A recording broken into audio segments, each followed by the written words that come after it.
It began with a mease. Train's packed. I'll call when I get there. Love you, sent at 6:09 p.m. on a quiet Sunday in January. The kind of message you don't frame or reread. The kind that gets buried beneath dozens like it. Unless, of course, it's the last one you ever receive.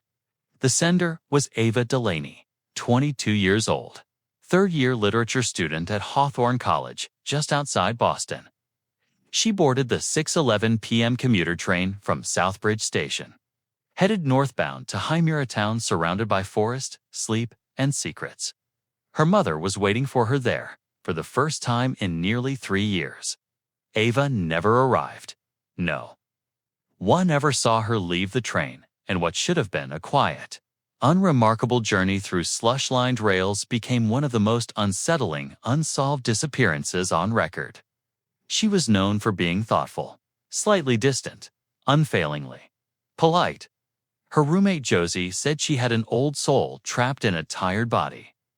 She spent most evenings under yellow desk light, surrounded by books, curled up in sweaters 2 sizes too big.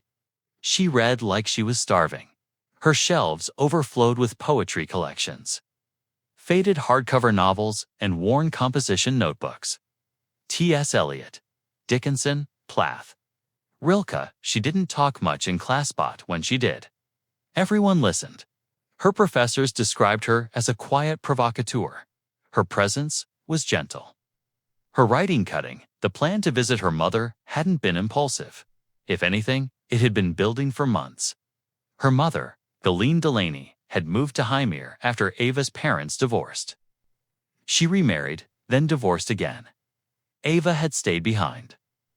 They drifted. A single email every other holiday. A phone call on her birthday. Both women were intelligent. Both were stubborn. Neither was good at apologizing. Josie remembered her saying, "It, like a dare. I'm going up there. Just to say what needs saying. No drama, just." Finally, she packed light. A navy satchel, a paperback copy of The Bell Jar, a thermos of weak coffee. Her return ticket, already purchased, folded neatly inside the sleeve of a used moleskin journal. One change of clothes, a scarf, and a sleep. Shirt with faded letters from a Sylvia Plath, quote, "She didn't mention being nervous. She just said she might be late Monday morning. Her last class ended at 4:30 by 5:25. She was at Southbridge Station. The train pulled in at 6:09 p.m. At 6:11. She boarded. The snow started falling just 2 minutes later. The 6:11 to Highmere is a regional commuter train. Plain, functional. It makes only 2 stops. Norwich and Maple Glen. 94 minutes, end to end. The cars are modern, though aging, pale walls, gray floors, strips of LED overhead. Each car has 2 cameras. One facing forward, one rear-facing. Motion sensors. Emergency buttons. Standard public transit tech. Ava's e-ticket was scanned when she boarded. Carriage 6, seat 27B. The conductor marked her present on his device. Her phone pinged one last time at 6:13, already in motion. A fellow passenger remembered her asking, "This goes all the way to Highmere, right, Em?" Nothing. The train arrived at Highmere at 7:46 p.m. The doors opened. Cold air swept through. The carriage's tired passengers stood, shuffled, stepped out into the freezing night. Colleen Delaney waited near the west exit. She didn't see Ava at first. She thought maybe she'd exited from the other end, or gotten off ahead of schedule, or changed her mind. But by 8:10, the lot was empty. By 8:40, she was calling Ava's phone. By 9:12, she was calling Josie. By 10:36, she was calling the police. Detective Elena Maris of the Highmere Department was assigned to the case the following morning. The first 24 hours, she expected it to be routine. College kid. Miscommunication, maybe a change of plans. She requested the CCTV footage from Southbridge. Ava was clearly seen boarding. She checked the disembarkation videos at Hymir. No Ava, none of the platform footage, north exit, south gate, or parking lot captured her. She didn't get off. Every station confirmed the same. No young woman matching Ava's description exited early. No anomalies, no forced door sensors, no emergency stops. Ticket logs aligned, but Carriage Six the one Ava was seated in had a problem. Its rear-facing interior camera had failed. The official maintenance report was submitted 3 days after her disappearance. It cited condensation, interference, and lens obstruction. That night, only that camera went dark, from 6:41 p.m. to 7:10 p.m. exactly. When the train passed through the stretch between Maple, Glen, and Hymir, the most rural, forested segment of the ride, there were other things. Things that didn't fit. Ava's phone had been fully charged that morning. Her email confirmed an order for a second power bank delivered 2 days prior. She was known for being meticulous. She rarely let her phone drop below 60%. Her signal went dead at 6:39 p.m. There was no gradual drain. Just one last ping to a tower, then silence. Josie didn't believe it died. She believed someone turned it off. Flyers were printed and posted across both towns. Missing Ava, DLAN, age 22. 5 feet 6. Hazel eyes. Wavy dark blonde hair. Last seen on the 6:11 train to Hymir, January 18th, if seen. Contact Detective Maris, reward offered. No questions asked, her photo taken on campus. Autumn leaves in the background showed her soft-eyed, caught, mid-smile, slightly off guard. Her friends described her as thoughtful, deliberate. Private, her professors described her as incisive. Her mother said she used to talk in her sleep as a child, whispering poems she'd read aloud during the day. A man named Glenn Miles came forward 3 days into the investigation. He was a retired postal worker. He had boarded the same train in Carriage Six, sat diagonally across the aisle from Ava. He remembered her. He remembered something else, too. A man. Mid-30s, thin, tan coat. Mismatched gloves, one cloth, one ribbed rubber. He leaned in too close, Miles said. Like whispering, but she wasn't responding. Just sitting there, real still. He thought they were together. But after the news broke, he wasn't. Sure, police circulated a sketch. No one recognized him. No cameras caught him entering or leaving. Then came the locker at Maple Glen Station, 2 stops before Hymir janitor opened. A lost item locker on routine rotation. Inside was a ticket. Stub Ava's return ticket. Folded, clean. No prints. She had bought it in advance. Round dash trip. She never used it. Her bag was never found. The stub should have been with her belongings. Josie couldn't accept it. She began pulling records. Every manifest from that route. That month, she found something buried in a safety forum. Archived posts from 2001. Avoid the back 2 seats in Carriage 6. Heard whispers, like breath on the neck. Always. Smells like burnt plastic. No matter how new the train is. The thread had since been wiped, but Josie found screenshots on a backup archive. She emailed them to the police. They didn't respond. On campus, Ava's literary criticism professor, Dr. Theo Carr, was asked about her. He said she was exceptional. A strong reader. Thoughtful. Not disruptive. But Josie remembered otherwise. 2 weeks before the disappearance, Ava stopped writing. She stopped updating her blog. She stopped leaving her notebook out. She deleted years of online journals in one night. Ava never mentioned it. She just said, some pages don't need to be reread. Dr. Carr submitted his resignation 1 week after. Ava's disappearance. He accepted a research fellowship in Zurich. He never made a public statement. When the university released its official letter, it mentioned academic relocation. Not once did it mention Ava. Detective Maris kept digging. She requested sealed records, maintenance logs, audio files. She found something strange, a 1997 case. A woman reported missing between the same two stations, same train line, same carriage. The file had been closed, but the digital copy contained a note. Closed at request of private transit security. No public release. That request was dated January 19th, one day after Ava disappeared. 6 months passed. The investigation slowed until a hard drive surfaced left behind during a routine decommission of an older model train. It had been used to archive ambient audio. Most of the files were static, squeaking brakes, conductor chatter, track noise, but one was different. Labeled Jan 182004 _Carriage 6 _back mic. WAVA. Voice hushed. Breath tight. There's no one else in this carriage. But someone just sat beside me. Scrape. A sharp inhale. Then silence. Then the file ends. The file was played again. Low volume, unfiltered. Unforgettable. Ava's voice. Barely above a whisper. There's no one else in this carriage, but someone just sat beside me. Then, a scrape. Metal on metal. Or cloth across a smooth bench.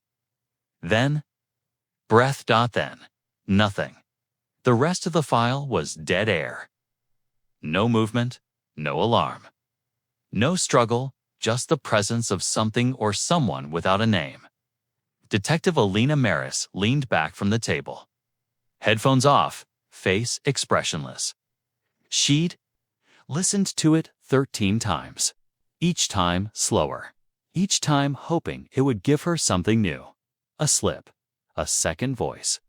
A clue to what happened in Carriage 6 that night. Instead, it gave her only weight. The sound of something final. The file's timestamp aligned precisely.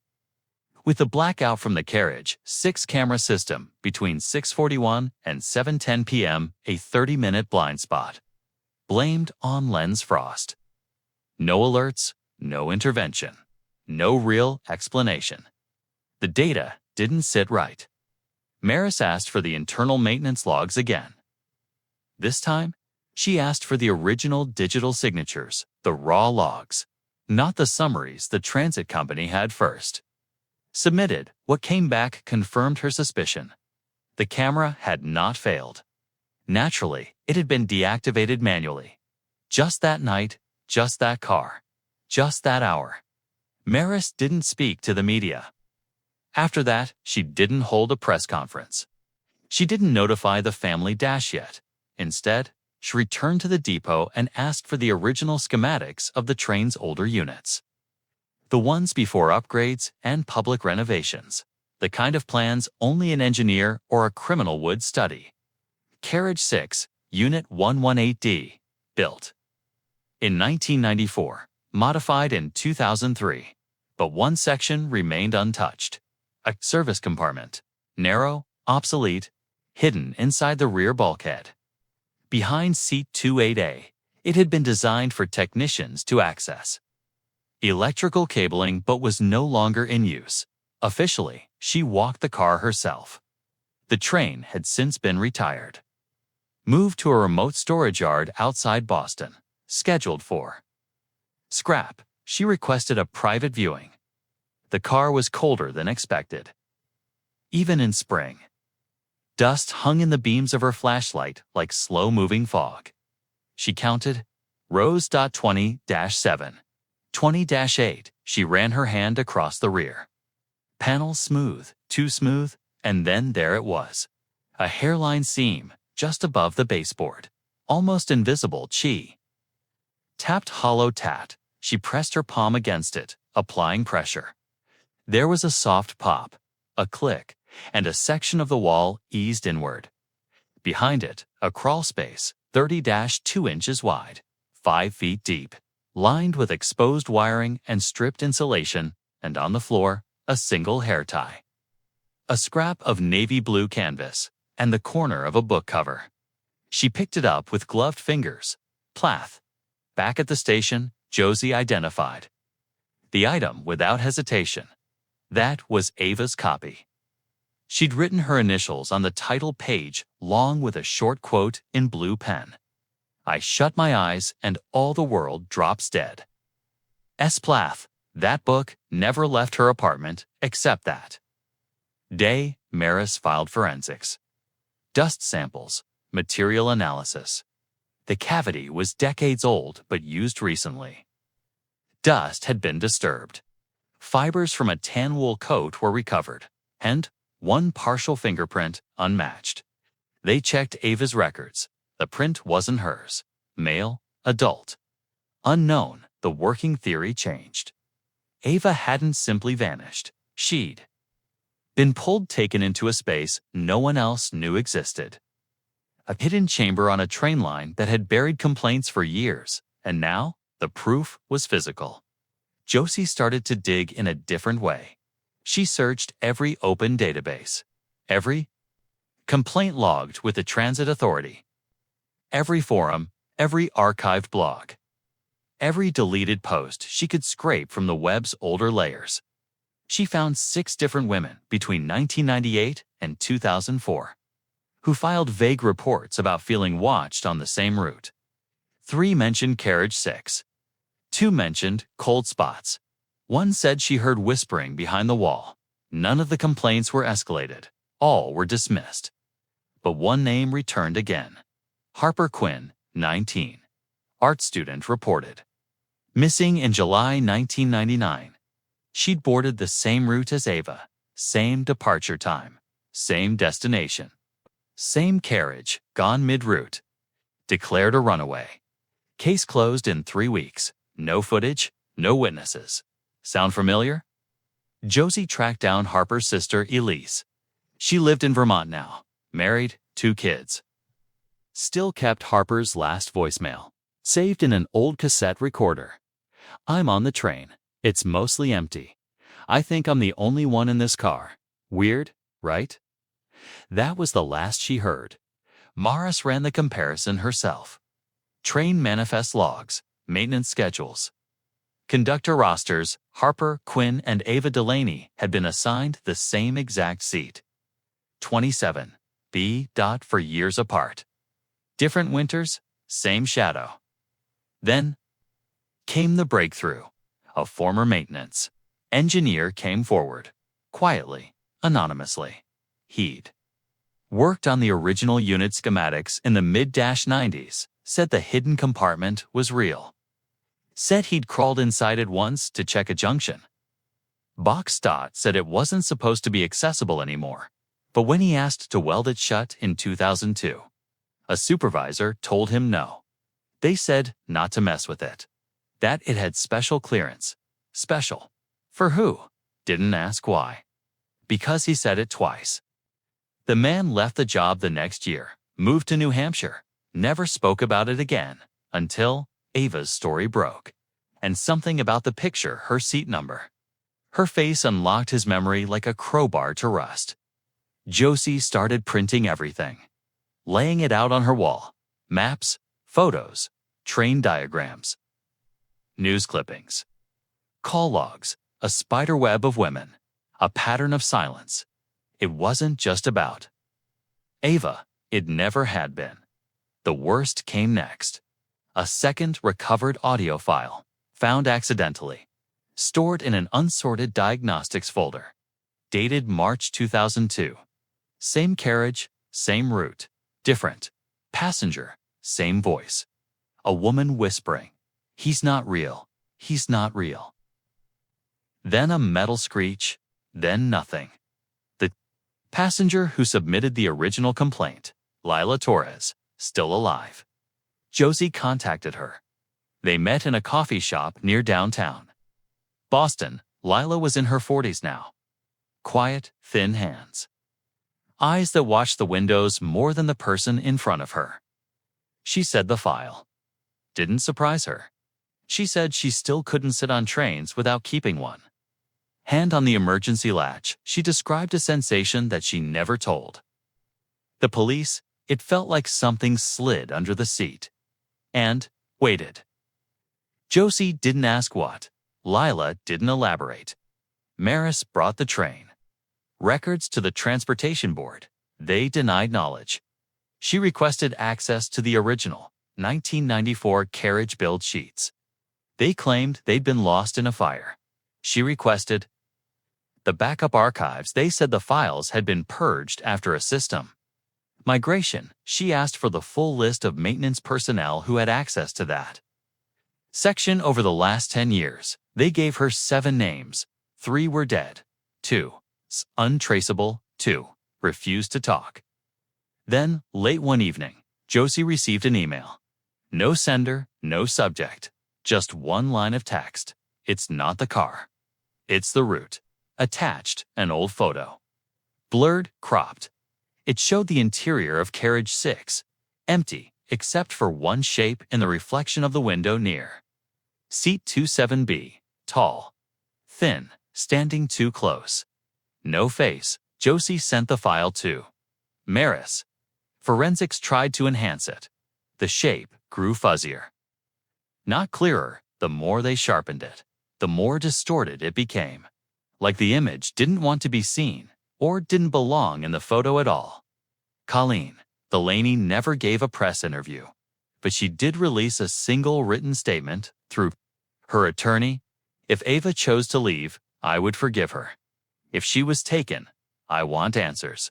But if someone knew this could happen and said nothing, then I want them to know I'm still here. I will never stop looking. Maris requested to reopen the Harper Quinn case. The original detective was retired. The file was water damaged. But one photograph remained seat 27B. Empty, the same faint outline of a face reflected in the window. Same shape, same distance, same blankness. Josie made a decision. She purchased a one-way ticket. Same train, same route, same seat. She brought to Voice. Recorders. One in her coat, one hidden in her bag. She rode in silence. The train was nearly empty. She waited, listened. No. Whispers, no movement, nothing. Then, 15 minutes from Hymir. She took a photo of the window. She didn't look at it, not right away. She disembbarked.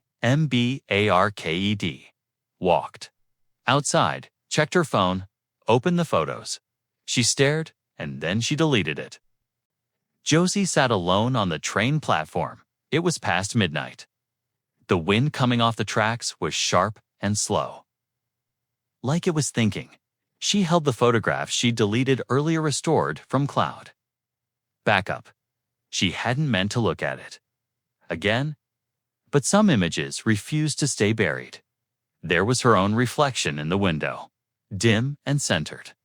But behind her, over her shoulder, was something else, not a face, not even a shadow, just the shape of a coat, tan, unmistakable, and one hand, gloved, pressed lightly against the glass. She forwarded it to Maris. No message, no explanation, just the photo. Within the hour, her phone rang. Maris didn't sound surprised. "Where did you take this?" Josie answered quietly. "Seat 27B, 15 minutes. Before Hymir." A pause, then Maris said, "Don't ride that train again." Then she hung up. By then, Maris had received a new report. Not public, quietly routed through internal channels. An operator flagged a discrepancy on the same route. On February 11th, a conductor reported a missing ticket holder, young man, mid-20s, who boarded at Southbridge. His e-ticket was scanned. Assigned to Carriage 6, C27B. But he never disembarked. The staff assumed he'd gotten off at Maple Glen. No one filed a report until 3 days later. His roommate called in, said he'd never made it to Hymir. His name was Henry Ellison. And like Ava, he'd sent one final text on the train. It's cold back here. Weirdly empty. Transit security was slow to react. They flagged the footage, reviewed the camera logs, double-checked arrival manifests, and, like with Ava, Carriage Six's rear-facing camera glitched for exactly 29 minutes, from 6:41 to 7:10. Just like before Maris reopened the investigation, privately, she went to her supervisor with a single page brief containing names, dates, technical logs, photographs, incident overlaps. Her request was simple: take Carriage Six off the line permanently. The answer was not. No precedent. No cause. The data is circumstantial. This would open us to lawsuits, media panic, bad press. She stared at him. People are disappearing. He adjusted his tie. People disappear every day. She walked out. She didn't quit, but she changed course. That night, she visited the rail yard again. A lone Carriage Six had been rotated back into storage, slated for dismantling. She used her badge, signed herself in, found the car waiting in the dark. It was colder than she remembered. Colder than it should have been. She walked straight to seat 27B. Sat down, waited 5 minutes. Nothing, 10. Nothing, then somewhere deep inside the walza. Soft knock, not loud. 3 taps, rhythmic.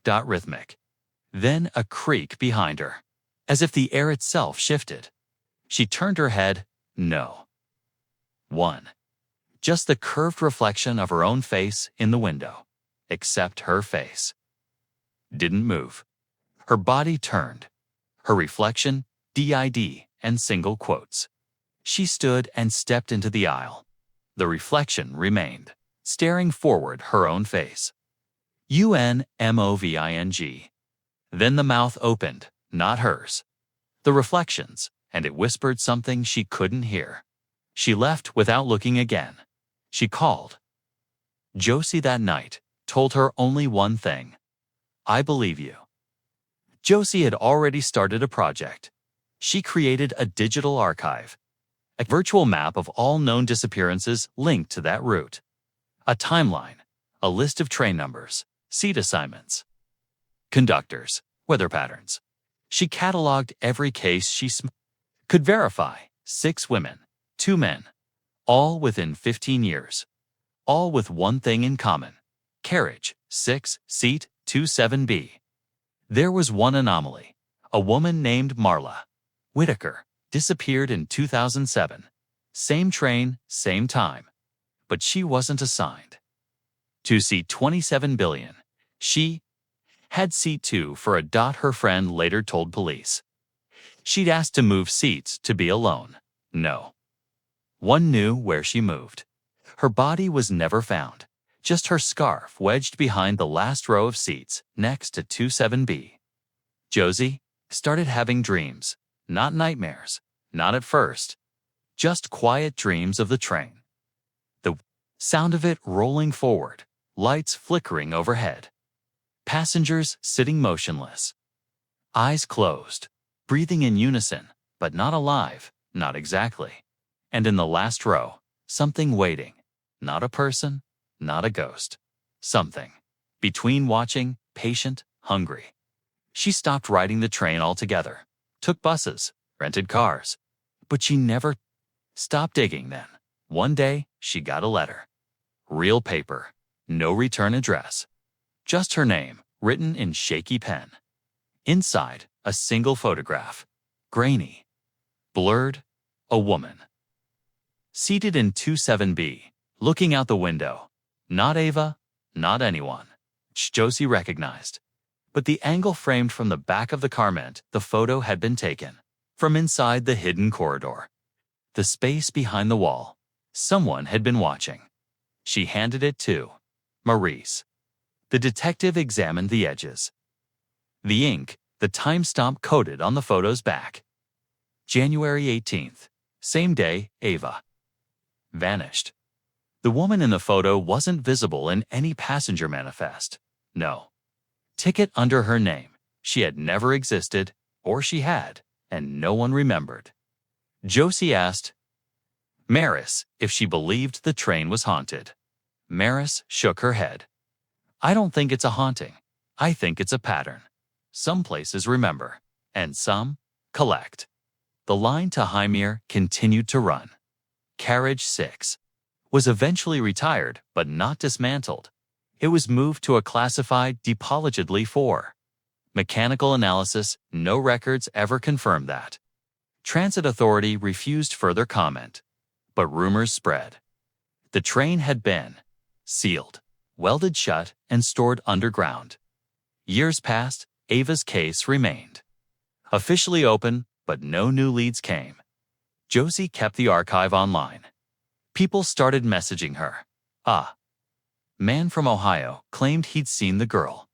A waitress from Maple Glen sent a dream diary with an entry describing a woman sitting quietly on a bench, watching the snow fall, holding a worn paper bag. None of the sightings were verified, but they kept coming. Colleen Delaney passed away quietly in her sleep.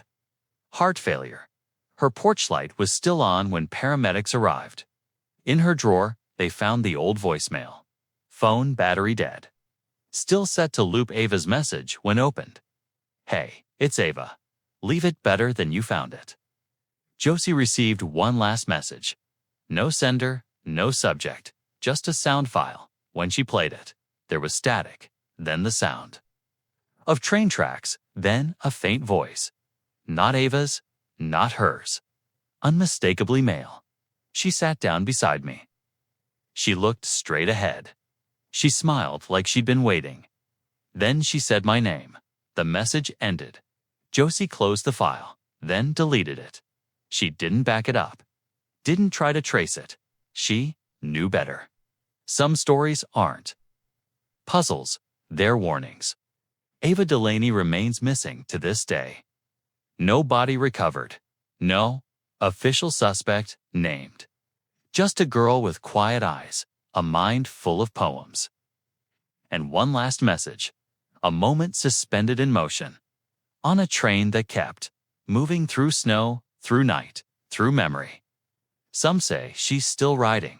Seat 27B. Waiting for someone to notice she never got off.